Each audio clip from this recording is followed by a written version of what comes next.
Welcome to the Legendary Upside podcast. My name is Pat Kyren. You can follow all my content at legendaryupside.com. With me today, Daniel Racz and Sackreligious. Guys, how's it going? Going well. Have an article myself coming out soon. Always fun to note. You start the article and James Conner's an early 8th round pick, and now he's creeping into the mid-7th already, which makes part of it self-defeating, but is what it is. Yeah, we have some good content out on the site this week. I'm doing a 4-part series on the running backs available in rounds 7 through 10. Daniel's doing an article on the running back oasis, or is it a running back mirage? That kind of range of the draft, which I think pretty much everyone agrees is an unusual collection of players to find in that part of the draft. So this week we're diving into that on Legendary Upside. Steph's going to have a dynasty auction article out next week. I'll have a lot more content coming out for you in the heart of draft season. So content's pumping out. Zach, how you doing? Doing well. Currently managing 309 slow drafts on Underdog, with plans to start a bunch more on DraftKings as soon as we get the Sidekick launched over there. So, and that's soon. I don't know. We're not we don't have like a date exactly of when the DraftKings Sidekick is coming out, but if you're not in the Discord, I would suggest jumping in the Discord if you're a leg up sub or you're a Sidekick sub, especially because we'll have news in the coming days. I think on a DraftKings beta we're good. We rolled out custom rankings first as a beta, which is still live. If you want to check out the custom rankings feature in beta, head over to the Discord, and DraftKings will be out on beta pretty soon. But today we're going to be diving into the rankings updates that we've made.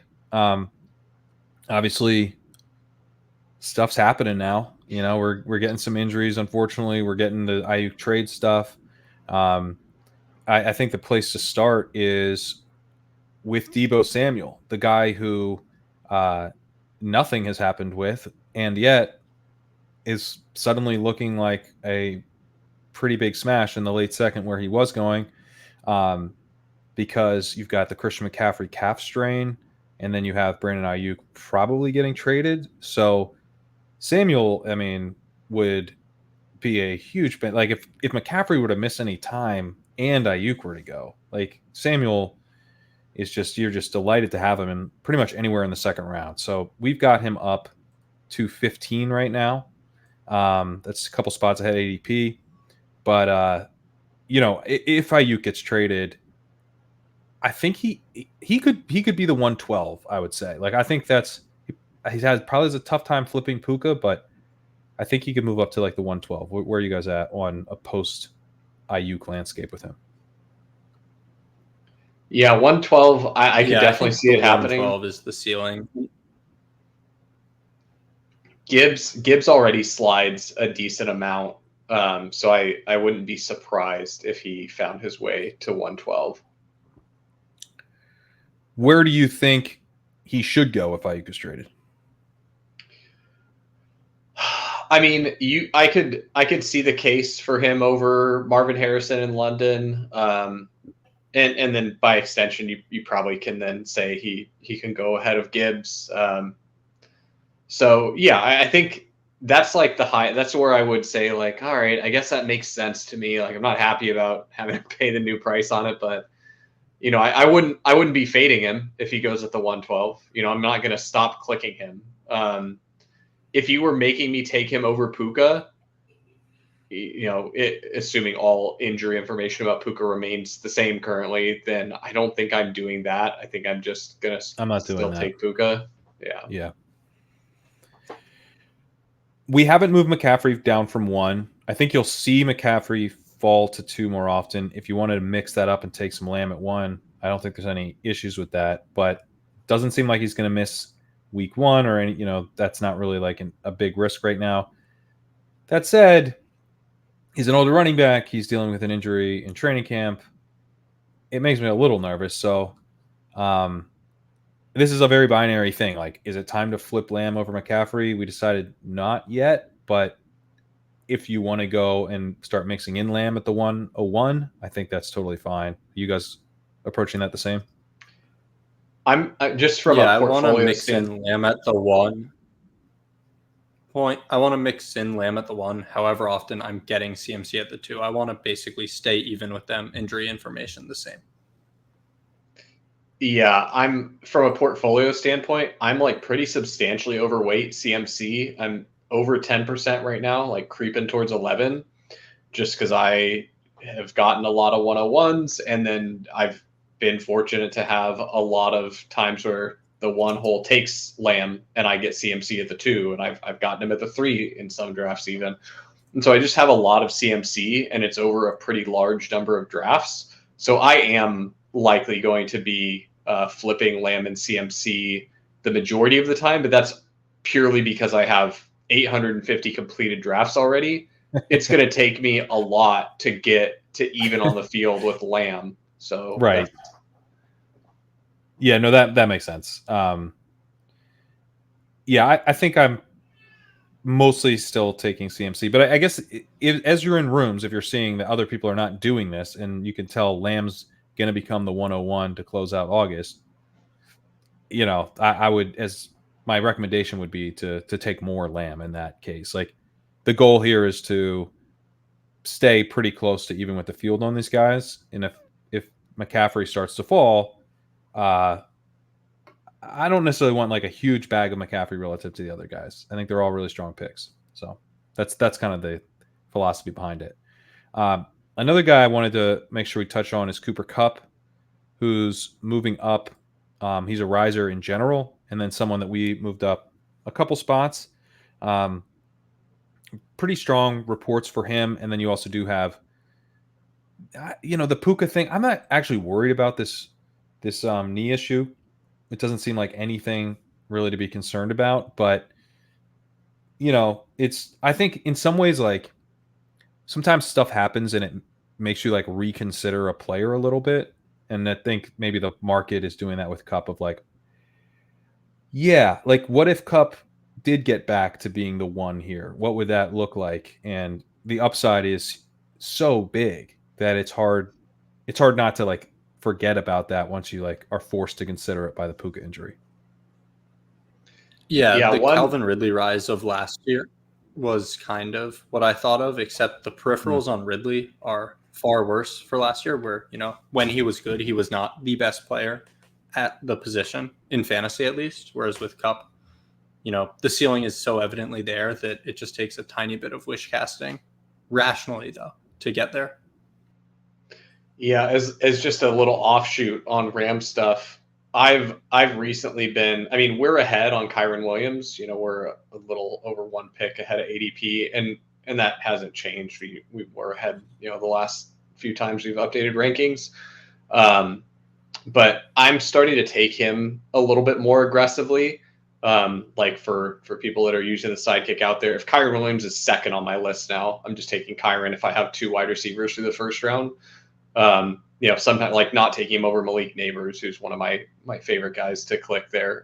But if it's over Mike Evans or DK Metcalf or something like that, then I'm gladly taking Kyren Williams there, just because I'm underweight on Kyren, and he doesn't really feel to me like a player I actually want to be underweight on at this cost. If you get the run out where this season is the same as last season, more or less, it's a smash at this price if he gets the workload that he got last season, which I don't think is the most likely outcome, but like I also don't think you're missing very much on Kyren at this price, unless you get injury or something like that. Yeah, it's tough because it is risky with, they've got Corum. Maybe he gets banged up. Corum really shows that he can do the Kyren stuff just as well as Kyren. It is somewhat just like a bet on a role. So if another guy's playing well in that role, then, and Kyren's not a perfect back. Like he was very good, but he's not super explosive. Not that Corum is, frankly, either. But it's like it's very situation based. So if the situation changes, and then you have this other guy that they basically are like, this guy's a clone of Kyren. And if he does really well, at the same time, he can absolutely pay off a 3rd round ADP, like very, very easily pay off He a could. 3rd round ADP. Kyren would have paid off the if Kyren didn't get injured last year, he probably could have paid off like 3rd or 4th overall. You know, like the 103 or 104. And so I think the answer then is just draft Rams running back. Rams running back, go Burr. click them both. Yeah. And Corum, we're not, Corum, I've had a tough time getting super excited about Corum as a drafter, but that is how we have it. We're higher than ADP on both guys. When I'm actually sitting there and it makes sense to take Corum, I don't always do it. I think I view him as like such a contingency based bet. Like I have a hard time imagining how he gets there, like without an injury. So I don't know. He's not my favorite click, but he's a good click at this price, I think. With how running back prices have changed this year, like in the past, this is where, Alexander Mattison went earlier than this in the past when running back prices were different. Oh, way earlier. Yeah. And he was the pure contingent play, right? So with the running back prices changing, I would compare this almost to Bigsby last year. Yeah. Yeah. You're paying a premium for the, for the certainty of the number 2 value. Yeah. But also we know how valuable the role is in that, Kyren was an absolute league winner last year. And it wasn't just because he went in the last round. Like Kyren would have been a league winner damn near any price. It doesn't matter where he went. Yeah.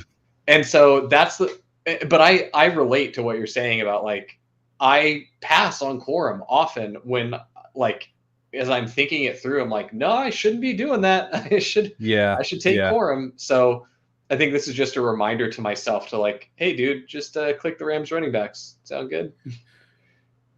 When I get to Corum, I'm already thinking about Rico Dowdle, who is a big stand for us. One of the guys, we just flipped him over Zeke today. Obviously, if you want to play the ADP game, you take Zeke first. But it's a situation where I'm kind of maybe done playing the ADP game. It's tricky. I talked about this earlier today with Rotopat and Denny, and it's one of those things where the stuff on Dowdle is both like bearish and bullish at the same time. Like Sack, you shared a clip from the Athletic, a highlight from the Athletic where they an excerpt is the word I'm looking for, but they were saying like it's Zeke who looks basically washed, then it might be Freeman, and then it's the other guys are battling it out, but it would be hard to imagine Rico Dowdle not making the roster, and he has to be considered the favorite for to lead the team in rushing. And it's like, why are we talking about him not making the roster then? Like, shouldn't he be the clear number 2? Like, like Freeman's definitely making it. Rico probably makes it, but also Rico's probably the lead back. Like, it is a strange situation. I don't know exactly like my reading the tea leaves on it, just from being super plugged into the Cowboys from days of Cowboys fandom old. Like the person who said that Rico was the favorite to lead the team is the beat reporter that I find the most reliable from the Cowboys. I'm pretty sure the Freeman stuff is Jones family ego stoking, because the Joneses feel really smart that they found Royce Freeman, who's very good according to them. And so this beat reporter also is close with the Joneses. He wants to keep his good standing with them. He says nice stuff about them all the time. So he's not going to go and be like, yeah, and this Royce Freeman character, oh my God, I can't believe they signed him. He's never going to say anything like that. So you have to read between the lines here a little bit and understand that the Joneses' egos are very fragile. I'm like, they're the best. They're the ones who are always right. And so that's how I'm reading the Freeman stuff. Also, you end up with Freeman being injured, and Dowdle is getting a lot of the goal line work in camp. Like, so I read this as a full committee. Rico Dowdle is not running away with it. He's not going to get 80% of snaps or anything like that. That's not what the bet is. But the bet is that you have a committee on a team that's probably going to, be a top 5 offense in the NFL, and you're getting the back who could score lots of touchdowns there, very cheap. So that's kind of the way I read it. I mean, technically that applies to Zeke too, So I have been trying to take Zeke. I'm at like 7%. I'm in the 20s on Rico. I think 22% on Rico. Yeah, I'm at 7% on Zeke. I think that you're getting more certainty that Zeke will have a role. Will very likely have a pass blocking role. That's going to lead to some dump offs. He's probably going to get used some at the goal line. But there's I just keep coming back to this idea of like, I have, it's kind of that Jacob Sanderson has been kind of pounding the table for this idea this offseason. Like, you only have so many chances to win the league. You only have so many chances to find like true difference makers. And I mean, it's like, come on, it's Zeke. We know what Zeke is versus this guy, and we don't know what he is. We truly don't know what Rico Dowdle is in a way that's bad and in a way that could be very, very good. So, I mean, if we're looking for a running back who can smash expectations, he's probably the number one guy, right? As far as like, truly just at a really cheap cost, $4 or $5 in an auction draft, becoming like, oh, you had to have this dude. He's just a very obvious bet in that way, even though it's a risky, unknown that we have to wander into. Daniel, where are you at on this backfield? Yeah, so I wanted to talk about Blake Corum first and talk about how this is the bet I typically make. I think my comp for him is Rachaad White from his rookie year, where Lenny Fournette was a 2-3 turn pick. With Brady, you just have this fantasy point laden backfield. But that back should not be going ahead, I think, of either back in the Dallas Cowboys group, because I don't even think the top 5 claim that Sack put out there is likely. I think it's probably more like 10 to 12 median outcome. But even with that said, the goal line opportunity, the element of the unknown that, it could be week 2, Rico Dowdle's getting 50 to 60% of the opportunities. And it's like, oh, why wasn't this guy anywhere from the 6th to 9th round pre-draft? Like, just the element of the unknown, the ability to hit a double, a triple, or possibly a home run doesn't exist with that many players. And I think Zeke's, I plug my nose, I'm also at 7%. I probably want to get to 8 to 10% there, especially losing Josh Downs in that range. Yeah, but I'd like to be double the field on Rico at least when he's in the 120s or 30s, which he still is somehow. Yeah, I mean, I'm at 22% Rico. He's going in the 130s. I have a hard time feeling like I'm going to be like, what was I thinking? You're betting against a guy who everyone thinks is well over the hill. Even the Cowboys beats are like, he doesn't look like himself. And why would you expect him to? It's like, I mean, I don't know. Like, but it's very clear that he's done. So you're betting against that. The best ball market is saying we don't really think, even with this depth chart wide open, we're not that interested in Zeke. Another indication that he's not someone we need to worry a ton about. And it's just like the most uncertain backfield behind that with one guy who's kind of bubbled up in the entire offseason. It's been this guy is the most likely guy to be involved other than Zeke, and that hasn't changed except for the one Stephen Jones quote. But that was not from the coaches, and that's not from the beats who were there at camp. So I think kind of staying strong with that. I've probably used this comp before, but it reminds me a little bit of Jerome Ford, where we're just kind of going on like what we heard from the team and what we heard from around the team. And they're like, no, this guy's ready to kind of step up. It's a little Ty Chandler-esque from last year, where they're like, no, that, well, they talked a lot about Madison for a while, but it seemed like maybe they were willing to give Ty Chandler a little bit more run. Ford is the better comp, where we got word that they were very confident that Ford was ready to step up as the number 2 behind Chubb. And we didn't know anything really about Ford as an NFL player to that point. But that was just correct. So that's the bet to me in some ways, is that like this guy is good enough because the team says he's good enough. And he's also not Zeke. You know what backfield also I feel like has similar opportunity where it's like this backfield could be tremendously mispriced and a lot of it is due to ambiguity is the back that goes right before both of these Dallas backs, and that's Gus Edwards and J.K. Dobbins. And I have a little Gus Edwards and a tiny bit of Kamani Vidal, who I think I'm placing a moratorium on. If you want more Vidal, I can help you out. Nope. I'm putting a moratorium on Vidal drafting for myself personally. I've got plenty. What I want to do is get some more J.K. Dobbins right now, and I was out because players coming back from an Achilles, less than 1 year removed. That seems fine to me to fade, but like we're getting new information. Like he's working out. He doesn't have any limitation. Every other Chargers back is injured except the guy coming off the Achilles. So I want to click some J.K. Dobbins here. There's probably a fantasy relevant back in the Chargers backfield, and they're going really late. So the opportunity cost is pretty low. I think it's not prudent to fully fade the backfield. So I want to make sure that I'm getting some, and really Dobbins is the one that I feel like I need to focus on most with where my portfolio's at. Yeah, where are you at, Daniel?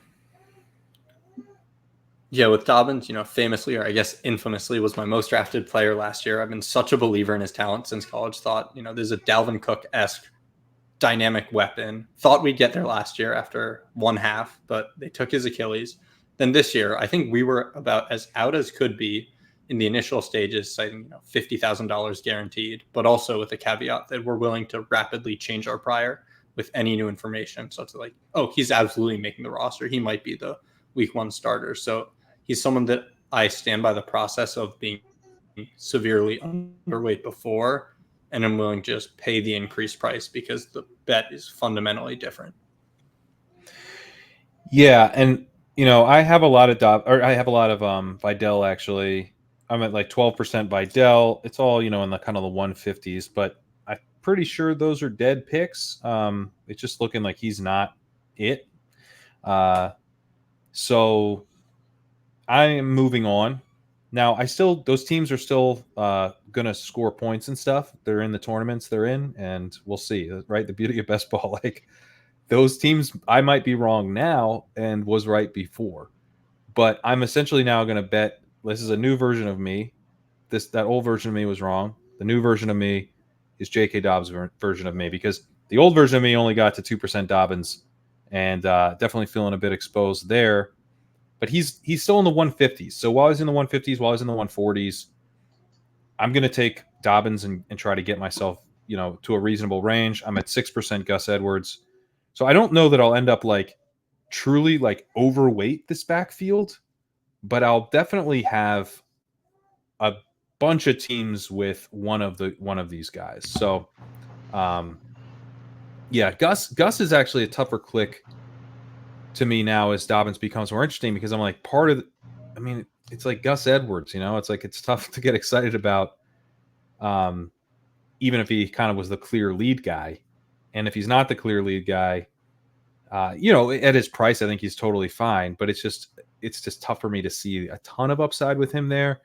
So I'm probably going to stick around the 6% range rate with Gus, but try to be getting Dobbins up. And I agree. I think it's not that your Vidal teams are definitely dead, but as you look to build out teams, taking more Vidal now just doesn't really make a lot of sense. All right, where should we go next? And anyone else you guys have top of mind here? I mean, we should probably just touch on Downs briefly because of the injury. Yeah, that's a good one. So yeah, Downs high ankle sprain, 4 to 6 weeks, kind of timeline. We think he's going to miss maybe a game or two, maybe, I don't know. We're not experts, but it's like on the injury stuff, right? So unclear, but it's not the type of injury that I think you want to be, overly optimistic about. And Dobbins was also a guy that we were very excited about. So this one's a bummer. Moved him down to 148, 17 spots behind ADP. Edie Mitchell, we're kind of back taking probably a pretty high rate because he's now the guy that's going to be a priority with your stacks with Anthony Richardson.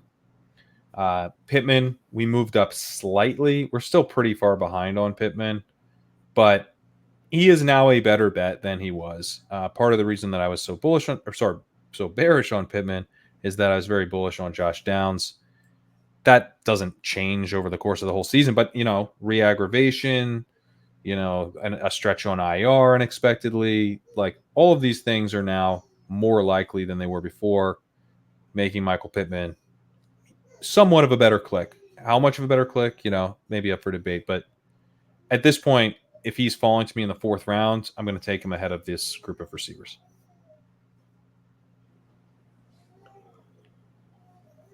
Yeah, I Downs, Go ahead, Dan. I think with Downs, we felt really good before. Just this was a strong breakout profile bet. I had to revise the article where I added a little section saying, I wrote a previous article about the late offenses to target. An addendum would be the Colts because of Josh Downs and A.D. Mitchell. And then I had to be like, no longer can really write that. But Josh Downs, I'm hoping the market overreacts to this because we were talking pre-show. How much would you ding Josh Downs if you were told the first 2 weeks are zeros? There's slight but very little re-aggravation risk after that because it'll be, I think, 7 weeks post-injury. And we said, 2 weeks of zeros from your 11th or 12th round pick isn't that big of a deal in the grand scheme of things. The re-aggravation is what worries us more. But I think we're just trying to be conservative in the very interim. But if his ADP plummets really at all, I think we will be telling people to buy responsibly. Yeah, Zach, where would you, like, if he were to fall, at what point would he have to fall to where you're actually like loading up again?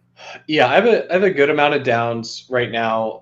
Where we have him ranked is just behind where Dobbins is. So it's kind of perfect for me where it's like, okay, I need to take more Dobbins. Like, I'm not taking Josh Downs over Douglas right now because I like Demario Douglas a lot. But like I'm never taking Jahan Dotson over Josh Downs. I probably am not taking Bateman over Josh Downs. So I like how we have it ranked. That's probably right around where I would stop the slide on Josh Downs. So yeah, like right around 150-ish is where I'm going to begin taking him there, especially if I need a receiver, especially if I have Anthony Richardson. But like I'd still prefer him to Xavier Legette, injury and all, Yeah. Daniel, when you say you hope the market overreacts, like where are you hoping he falls to? I hope, anywhere the late 13th round, 13, 14 turn would be really sweet for just being able to add more. Downs has been one of my most drafted wideouts. I think I'm at 19%. So like the Rashee Rice, Jalen Polk, and also Demarcus Robinson, though I know y'all aren't in as big of agreement there. Mm-hmm. So if I was able to get Downs where the opportunity cost was players that I wasn't enthusiastic to take besides like when they're stacked or correlated, I would want to add more. But, Dobbins, I think, is a good point of this is a player that I had 0 of before. I want to try and get to 8% if possible at what I think is a still palatable price. So after that, I'd take him over Douglas, though. You would take him over Douglas. Okay. We should ripple effect that we talked about the Aiyuk trade a little bit, but we didn't talk about like Freiermuth and Pickens and those kind of ripple effects. Yeah. So Pickens, we've moved down. Pickens you're taking on a decent amount of risk now with Pickens, because 1B if you're lucky, maybe 2 in an Arthur Smith offense. And I don't know, to me, like the difference between Pickens, Higgins, Kirk, Cooper was kind of like, I know we weren't in alignment with the market. The market had him above those guys. But part of the market's bullishness is he's the clear number 1. Well, now he might be the clear number 2. So I'm just personally like, I'm down to take all these guys. I'm kind of mixing in the tight ends. Like I want Pickens at a discount. I want to feel pretty good about the price I'm getting on Pickens in this window before we know what's going to happen with the trade. So we're going to, this is going to resolve one way or the other. Pickens is either going to come back up here. And I'm not really that bummed about missing out on a little bit of late third round, early fourth round Pickens, whatever. But I think if Aiyuk goes there, I think he ends up more down in this range with like Odunze, Deontay Johnson, Christian Watson. There's just not going to be that much pass volume in Pittsburgh. And while we were like kind of excited about Fields, taking that job and everything, like Justin Fields 1B in an Arthur Smith offense is not ideal. Aiyuk, we also have lowered. We've got him. Honestly, you should probably have Barkley ahead of him at this point. I think I might make that change. What are you guys' thoughts on that? It feels gross. Yeah, but I mean, everything I just said about Pickens, like. Yeah, no, I think you're right. Yeah. Yeah. All right. I mean, for as long as we don't know where Brandon Aiyuk will end up, I think the most imperative thing is to not take Steelers pass catchers, because what you win when you take them is no ADP movement, whereas what you lose is like Pickens plummeting down to the late 6th round. What you lose with Freiermuth is, multiple rounds, and he's a meaningfully worse pick. Whereas like passing on Aiyuk now, I think does carry some risk, because if he still is a Niner, which for as long as the trade isn't announced is non-zero, I expect him to be a Steeler. I bet with Sack that he would be traded. I think I will win that bet. But with Aiyuk, you still have the chances of like, what if he is a Niner? And I don't want to brag too much, but I auto-drafted a team earlier today that got 3rd round Brandon Aiyuk with Purdy around past ADP, as well as a Higgins Chase double with Burrow and Higgins also rounds past ADP. So if Aiyuk is a Niner, we can kind of wrap up BBM and just hand it to my auto-drafted team, which like I recovered well once I realized that it was autoing in the 15th round. How did you recover in the 15th round? Who were your last 3 or 4 picks? We got Ray Davis, Audric Estime, Bucky Irving all around past ADP, and then I took Bryce Young because I was autoed Leggett and Brooks before. So it's a classic 3-6-7-2, late 4th round Kelsey, Jalen Polk, 12-13 turn. It's all the fixes. It's just a sick team. You did save it. Wow. Yeah, you're right. I mean, Aiyuk could move up in a big way. It does feel like he probably gets traded, but I don't know. Maybe we leave him ahead of Barkley until a trade materializes, because it's a good point. Like Aiyuk, we're baking in some of the fear. I don't know why, but it doesn't seem like we're baking in some of the fear with Pickens. Like his price has just stayed. Ayuk's price has dropped. Deebo's price has risen, but Pickens is just chilling. I think maybe because it's more recent that it's been very clearly the Steelers who would be the trade partner, and we knew that Aiyuk could be moved. But at this point, I think it's time to start reacting on the Steelers side of things too. So Freiermuth, we moved down. Where did Freiermuth go? Yeah, we moved Freiermuth down just ahead of Hunter Henry, 27 spots behind ADP. But yeah, I mean, you win, him being a totally solid pick at the previous ADP. You lose him dropping at least this far, if not further, right? Yeah, and it's just like to really frame that. It's like when you take pretend you take Brandon Aiyuk at pick 30. You got him to fall all the way to 30. You get Aiyuk at 30. What you lose when the Steelers get Brandon Aiyuk is maybe he goes at pick 36, or maybe he goes pick 38 or whatever, right? He replaces Pickens in the ADP. Okay, so you lost a tiny bit. You it really like not very much, like a little. You definitely take a little bit of a loss on that team, but not a lot. The team's far from dead when you draft Aiyuk and he gets traded, and you drafted him at a discount now. And then when you draft Aiyuk and he doesn't get traded, it's a huge win. You get Aiyuk at 30 and he goes right back to like going in the early 20s, pick 22, pick 21, whatever. that's an enormous win. You have the opportunity to get combinations with Aiyuk that will be entirely unavailable for the vast majority of the contest for BBM, right? But you take Pickens or you take Freiermuth, and the trade doesn't happen. Their value hasn't increased. Like their value is the same. And then if the trade does happen, their values have become materially less. And so it's just like, it's pretty crystal clear. Like it's a scoop the dip on the guy who would become the one on this team if he were to be traded, or his value would remain the same if he's not traded. And like be wary about buying the guys who don't have any way for their value to increase out of this deal, right? So I think it's pretty clear how to play this one. Just be cautious on the Steelers. And the other thing is, like, we were low on Pickens to start the whole thing because we felt like his price wasn't terribly reasonable at the jump, and we to start like Best Ball Mania. To start Best Ball Mania, yeah.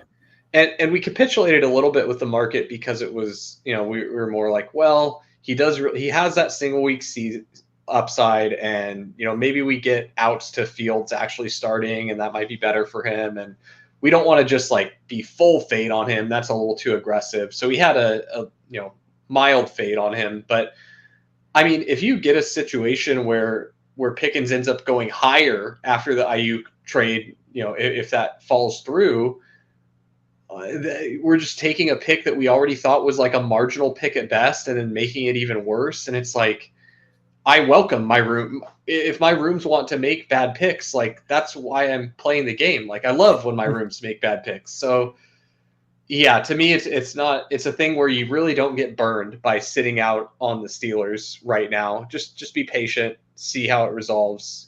Don't do anything silly like drafting George Pickens at ADP right now. We're sitting out on most of the Steelers, but it's kind of last call if you want to get Justin Fields, at a reasonable-ish price, right? This is probably, it looks like an aggressive ranking. I'm not sure that it actually is.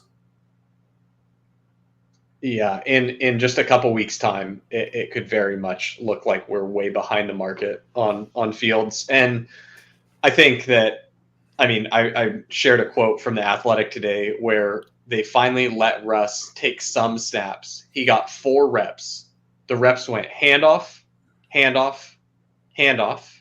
Then he threw a pass to George Pickens, after which a Steelers staffer yelled, "Your first touchdown as a Steeler!"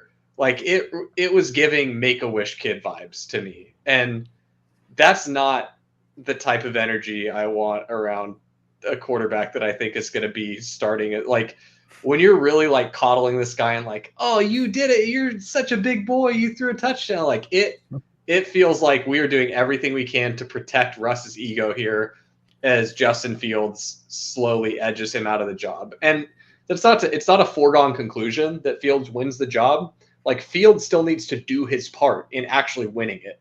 But the door is wide open. But before, we didn't know if the door would be open for Fields to win the job before the season. It looked like the Steelers might be stubborn enough for, Russ is just going to get the start and he has to lose the job, which we thought was well within his ability to do. But now it looks like Fields could legitimately win the job. So it's really the ball's in his court at this point.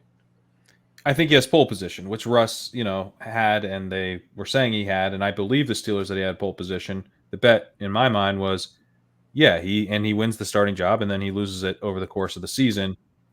There's a lot of reasons they would want to take a look at Justin Fields at some point this season, especially if they don't make the playoffs. But now it's starting to look like maybe Fields just takes the job from the jump. The problem, of course, that maybe Fields gets benched, but one of the things that, if you hit the nuts with Fields, it's that Russ then gets cut. They give the job to Fields and Russ gets cut. And I'm not sure you want Russell Wilson a part of the team if he isn't the starting quarterback, for week 1. If heading into the season he's not your guy, maybe it makes more sense just to move on and have Justin Fields be the guy this year. So that would obviously – now, if that happens, we are seeing Justin Fields rocket up. He's passing all these dudes.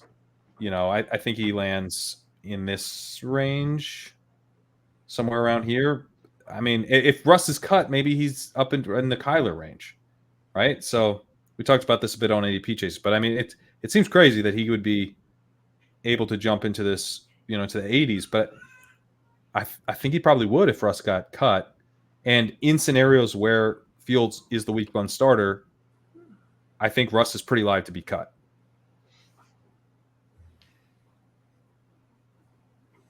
Any thoughts, Daniel? Yeah, with Russ and Fields, I think where we have Fields ranked, we kind of thought, where's like maximum point of $0 to $1 auction draft value, where you still have to spend a pick, but when you're taking Fields, you're always spending 1 of 18. So the 14th, 15th round still feels like 1 of 18. I think Davis made a point on a recent pod about just the anchoring effect with a lot of these guys. Like Wan'Dale Robinson could go in the 18th round, and you wouldn't really bat an eye if he was always going in the 18th round. Like Greg Dortch was going in the 18th. He could go in the 14th if he was always going there.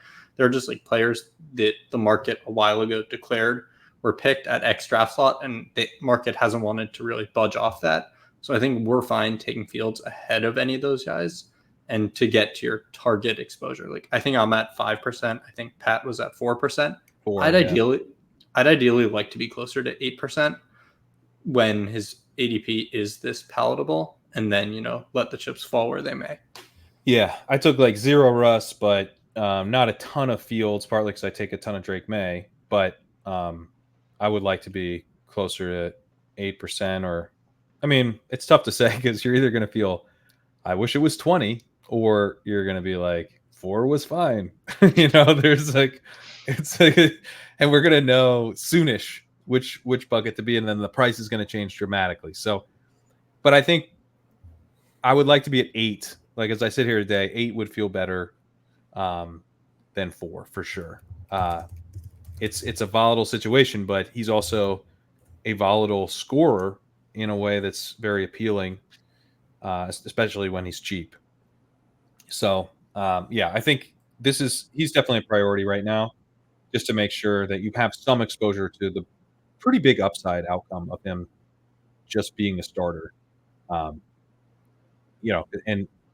it's possible if he's the starter, he holds that job all year. It would be very ironic if he was the starter and then got benched at the end of the season. That would be a very fun, twist of the knife. And you said, it's either probably you want 4% as the max or 20% as the minimum. And it is very bimodal in the outcome, but it's kind of unknowable which bucket we'll be in based on like what we've seen from Justin Fields. There's no reason to think with nearly 100% certainty that he will hold on to a job, but there's also enough reason to believe that he will fight for a job in any given week. So it's pretty risk tolerance, because it's undeniable that if he's starting, he can be the QB1 on any given Monday, Thursday, I guess Friday or Sunday now.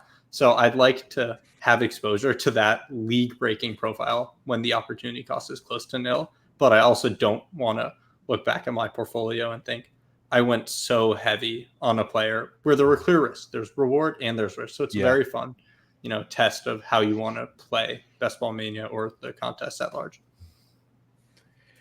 A guy I want to make sure we touch on, James Cook. He is someone that we've been bullish on throughout. I believe I'm at like 9%. He's been, I'm at 9%. I said pretty early on that I liked him as much or more than, Jacobs, Etienne, and Pacheco, frankly. I don't know that I feel any differently. Pacheco's moved up so much and, is also a pretty good bet. So, I would take Pacheco if he's there. Market wise, I think taking Etienne over him makes sense. But as you can see, we moved him over Jacobs. The market difference there not too big. I sometimes get Jacobs in the 6th. I get Jacobs in the late 5th. I don't love taking Jacobs, so I'm fine fading him to some extent. But James Cook, like, it has been a pretty bullish early part of the training camp for him, even though there's not like a ton of news that would have you being, oh, you gotta be loading up on James Cook. But like, Ray Davis has had an extended stretch to show what he can do as the backup with Ty Johnson out. he has not run away with that job. I think he's looked fine, but it's apparently been tough to assess exactly how good he really is because he's kind of got this between the tackles running style that, doesn't really show up in these training camp practices so much. If he has a good preseason, he could lock in that running back 2 role. But I think when he was drafted, there was some fear that he would be not the running back 2 even, but like a 1B, and that Cook would not be like a true starting running back and be kind of like the lead of a committee. He catches some passes, but he gets sniped at the goal line by both Josh Allen and Ray Davis. And it's just like a lot to pay for an incomplete running back profile. But I'm starting to feel like this running back profile is closer to complete than people realize. I don't think he's going to get he's not, a dedicated goal line back. We're still going to have to deal with Josh Allen at the goal line. We still are going to get sniped at the goal line. Maybe it's Ty Johnson instead of Ray Davis some. But he also, they asked Joe Brady about what, he's looking for in a goal line back, and he kind of pushed back on the idea of what a goal line back even is. And, it's like if a guy's keeping his legs churning and he can get you a yard in short yardage, he can be a goal line back. It doesn't matter how big he is. And then he mentioned that he thinks Jimbo can be used in short yardage. Now, Jimbo can always be used in short yardage, okay? James, I don't know. Maybe we're more of a satellite back. James can catch passes. He can be used on screens. We don't know about the goal line. Jimbo, heavy set. Get all the big boys out there blocking. Jimbo's punching it in the end zone. I'm pretty excited about Jimbo Cook. So what you're saying is Jimbo might be Himbo. Himbo Cook. There we go. I'm pumping my Himbo bags purely off of that analysis. Yeah, with Cook, when Pat told us the Jimbo story, and I was hoping he'd bring it up on this pod, though he did bury the lead considerably. That at least adds 5 pounds. I built to it. Into how Joe Brady thinks about James Cook's weight. When he says Jimbo, that's like 5 pounds at least. And it's like pure muscle. It's healthy weight. So Jimbo Cook. Jimbo is an added 5 pounds of healthy weight. Yeah, so that's like, analytics. Maybe 1.5 expected touchdowns if we go through our spreadsheets there when we. Yeah, but I mean, it's just like this dude's good. The James Cook thesis to me the whole time has been like, this guy's good. Like he was good last year. He popped in the rushing stuff. He's a good receiver. He's versatile. That's like what made him interesting as a prospect in a lot of ways. He's explosive. This is an offense, obviously, that we want to be invested in, that can deliver explosive plays. The new OC threw more to him down the stretch. The new OC is calling him Jimbo. They're going to run more in general. So just an offense that, just an overall macro level bet, right? Offense you want to be in.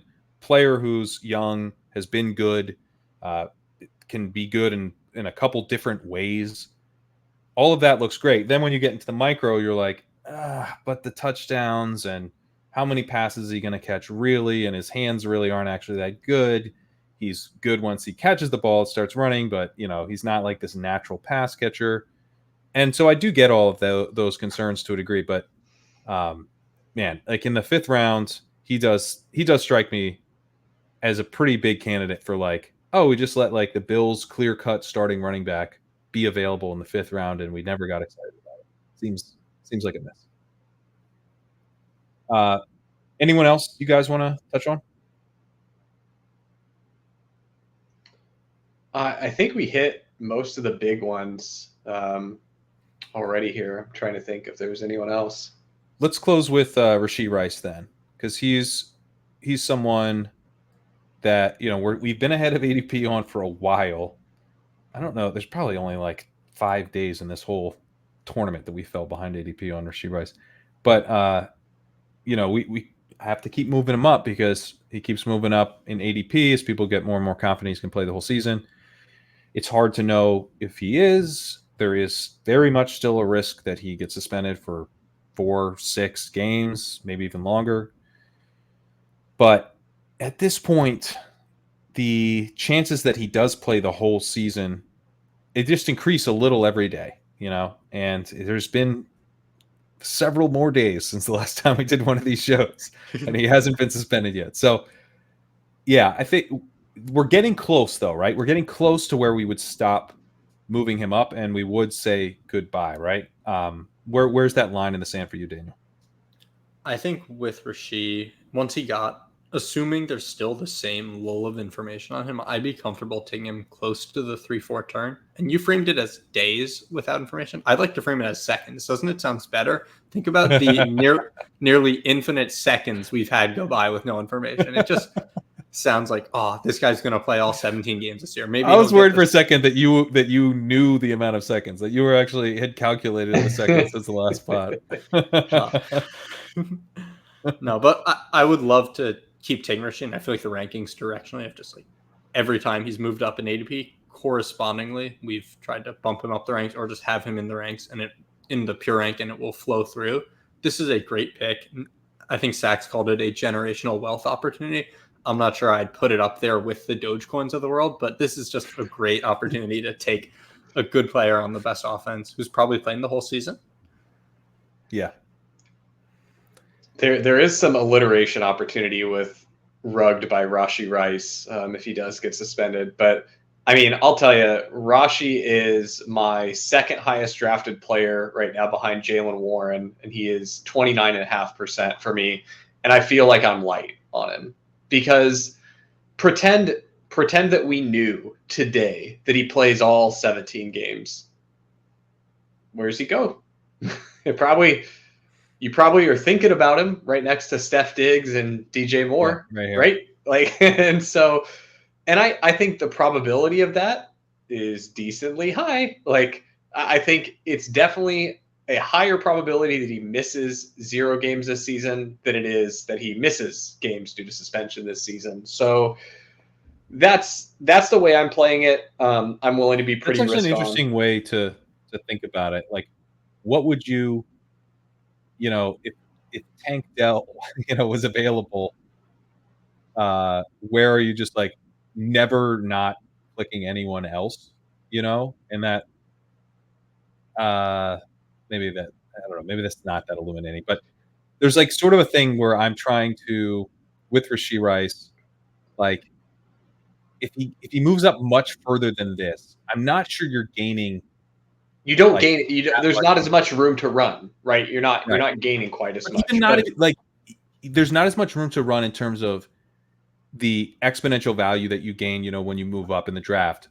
But I also mean like there's kind of, you're hitting a new tier of players. Like there's a tier of players that kind of starts it like maybe, probably there's like a little bit of a tier break here, and then this group, the Higgins, Kirk, Cooper, Pacheco, like that whole group. Now we're basically just saying he's kind of once that tier breaks. But if he starts to go up ahead of some of those guys, then, you're not. It's kind of like you're all in the same big tier anyway. So you're now just taking on more risk not to gain that much. Yeah, I agree. Yeah. All right. I think that'll do it for this episode. Thank you guys for jumping on with me.